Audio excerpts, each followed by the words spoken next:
Sunday's best. What is it? And why is it important? And what examples do we have today of the lack of self integrity? I don't know. Well, there's an interesting little bit of a something that's been in the news lately is the I'm looking here so our wonderful Senate, United States Senate, um, it's not a big policy change or anything that's going to affect you or I from a policy standpoint, but they decided to relax their dress code, basically allowing Senator John Fetterman to dress like whatever he want, like basically a bum. Yeah. Yeah. Yeah. It's been a big topic here, and it seems small and it seems silly, but it's not. It's not. In any profession, you wear a uniform, whether it's a high vis vest if you're on the roads, construction worker, whatever it is, or if you're dressing in a suit to go to work every day, or in office dressing business casual, whatever it may be. There's usually a dress code that applies, or a uniform that applies, and that's done specifically because you are professional. You are in a professional setting. So to suggest that the people in the highest offices of our lands do not have to dress in a professional manner is just downright sick. And I will say that in and of itself encompasses all of the ideology of the left. It's just garbage, to put it politely. It's kind of like a inner self war. Like it's almost like they're just all anything about bettering yourself they're at war with. It's about returning to the very core degeneracy of just being an animal. It's true. Well, of course, it's okay to be an animal according to them. They don't even believe in a god. They don't believe they were created. They believe Yeah. we are part of the animal kingdom, which we are not, because God made us in His image, above the animal kingdom, to submit and subdue the animal kingdom. And like we like to talk about on this channel, we're a channel of action, plan, and strategy. So, it's fun to point fingers at the other side and complain about them and point out their hypocrisies. It really just doesn't get us anywhere, as we've seen over the last 30 years. I'm going to say something that's going to ruffle some feathers, Steve. Let's hear it. Love ruffling some feathers. Jeans and a t-shirt are not your Sunday's best. Boom. That's a hard pill to swallow for a lot, because a lot of cultures and churches, agree with that. And I'll use a specific scenario, right? So I work at law firms, and I wear suits to work, and I go to church to where, I'm not talking about the church I go to. What I'm saying is, if I go to a church that doesn't require, some sort of self appreciation and clothing, I feel like, how can I dress down in God's house when I'm dressing up to my best? But let's get to the principles of this. Where does that come from? Why is Sunday's best a Sunday's best? Why is it prudent?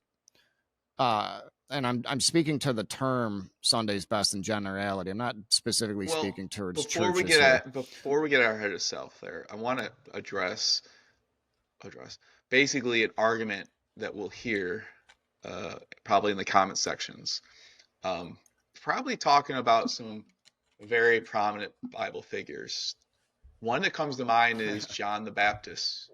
This is a guy that was It's a basically caveman. a caveman. Yeah. Dude was super based. Yeah. Caveman, had no personal belongings, just went town to town, preaching God, preaching God.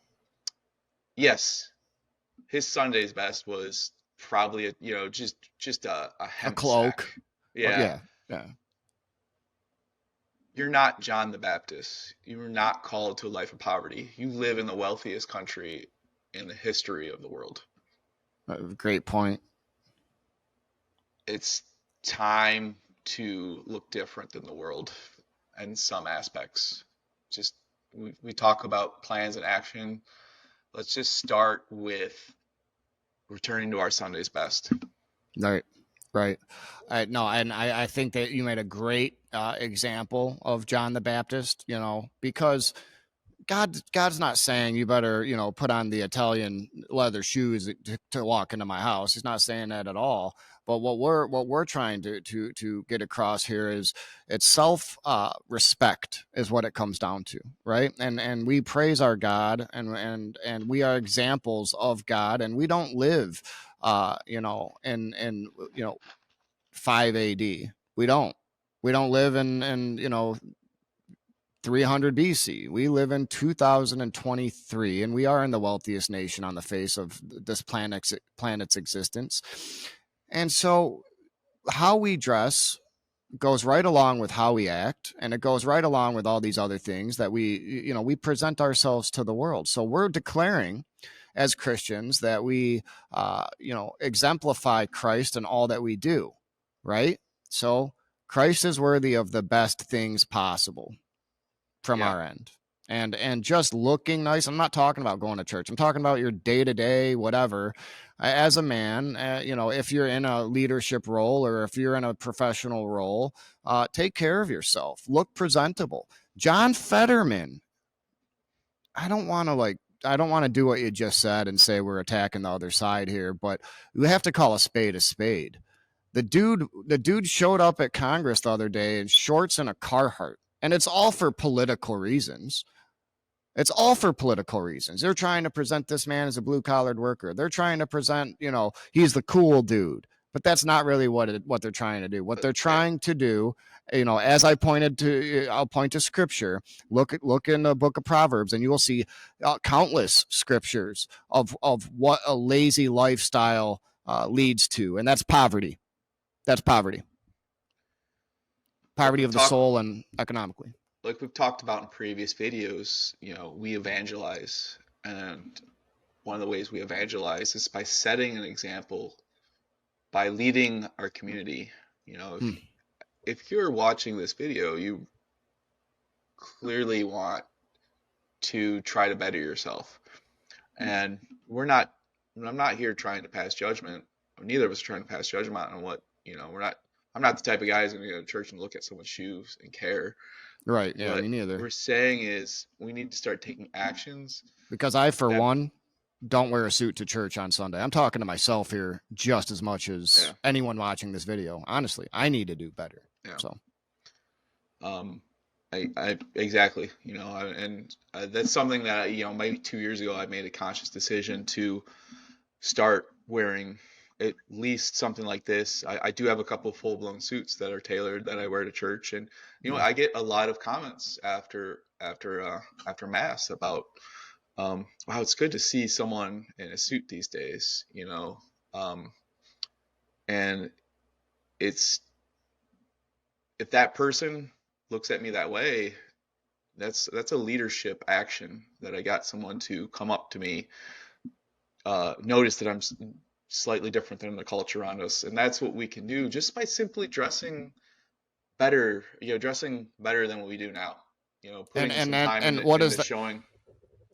And ultimately what that does, Ryan, is it just brings more eyes to Christ, right? It just brings more eyes to Christ, and you're saying, okay, this person cares about how they look in their presentation.